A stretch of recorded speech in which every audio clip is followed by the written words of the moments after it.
Hello and welcome to what I think will be the last of these catch-up vlogs detailing work which we've already done on WaterLily.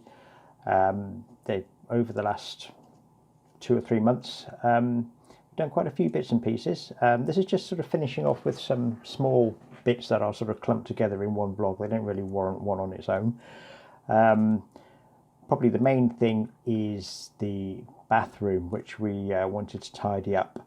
Now when we got the boat, there's a vast expanse of wood in there, and quite a lot of it around the sink's a bit stained. Obviously sort of toothpaste and soup bits and pieces have got into it over the years, so we thought we'd tidy that up.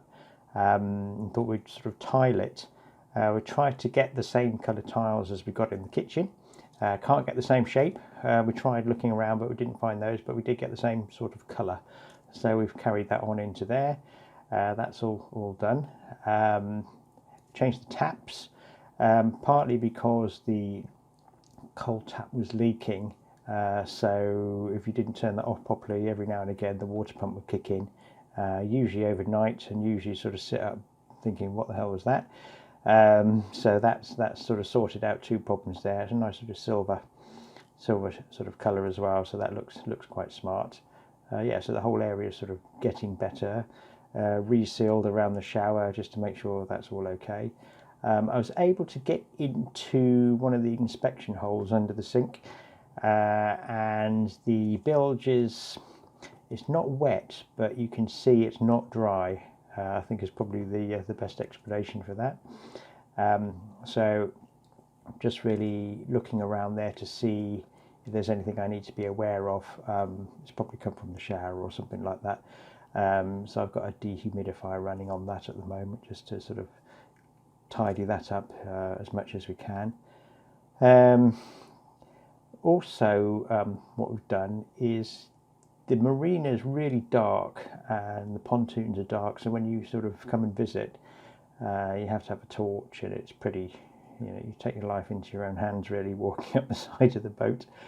So I got one of these cheapy PIR lights and put it in the bow, and that, of everything, that's been the thing that sort of made the most difference, because that's great, because when you step onto the bow suddenly that all lights up, so you can find your keys, get in, and it gives you enough time to get in. So it's great from a safety point of view. Plus when you're out and about it's quite good as well, so if anyone gets on the boat, that will fire up and you can see. Not necessarily people. I noticed one morning came on, and there was a fox sat on the bow when we were out and about. It got scared when the light came on and sort of scuttled away, but it was definitely there, so that was nice to see. So yeah, so we've done that. Done the usual things to turn the share boat into sort of a purchase boat, if you like. The chimney didn't have a cap on it, so if you put the chimney in and it started raining, that would all come down. So I've just bought a cap, fitted that onto it. Not much to say on that really. Seems alright, seems to work. So that's that. As the boat spends quite a lot of time in the marina, connected to shoreline, put a Galvanic Isolator on.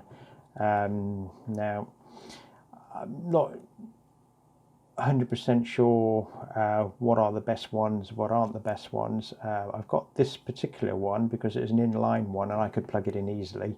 Didn't have to start cutting cables or anything like that. Manufacturer assures me that it's doing the job it should be. I've measured it as best I can. Seems to be okay. I suppose I won't know if it works till a couple of years' time and holes don't appear in the boat. For those that don't know, if you don't have these on, over time there's some sort of electronic or electrical, I suppose it sort of weakens the boat. It eats away at the metal. Your sacrificial anodes go first, but then it can start pitting the hull of the boat with the small electric currents if there's an imbalance. I don't claim to know all the technical terms, but just if you plug in a long time, then you need a galvanic isolator. So yeah, so that's that, which we use quite a lot whenever it's there. And the only other thing really is just when we got the boat, a lot of the catches on the windows are missing. I rang up and spoke to Elton Moss, who were really helpful, and they put me on to the builders, and I was able to order some window catches, so that's nice. So we've been able to sort those out as well as. So yeah, so that's it really. It's just really going around tidying up, and just sort of getting up to speed, I suppose, with what may have been missed or overlooked or just not done in the past, with it being a share boat. So yeah, so that's it from what we've done in the past. We're sort of bang up to date now, so sort of future vlogs will be bits and pieces as I'm doing them. Hopefully more videos on the boat, and hopefully a bit more interesting as well. I'll try to sort of include a bit more detail as well. So do join me.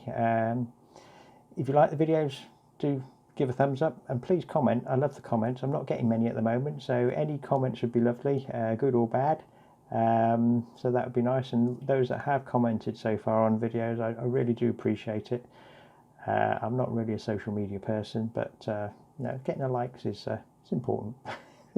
All right, thank you very much, and I'll see you next time. Thank you. Bye bye.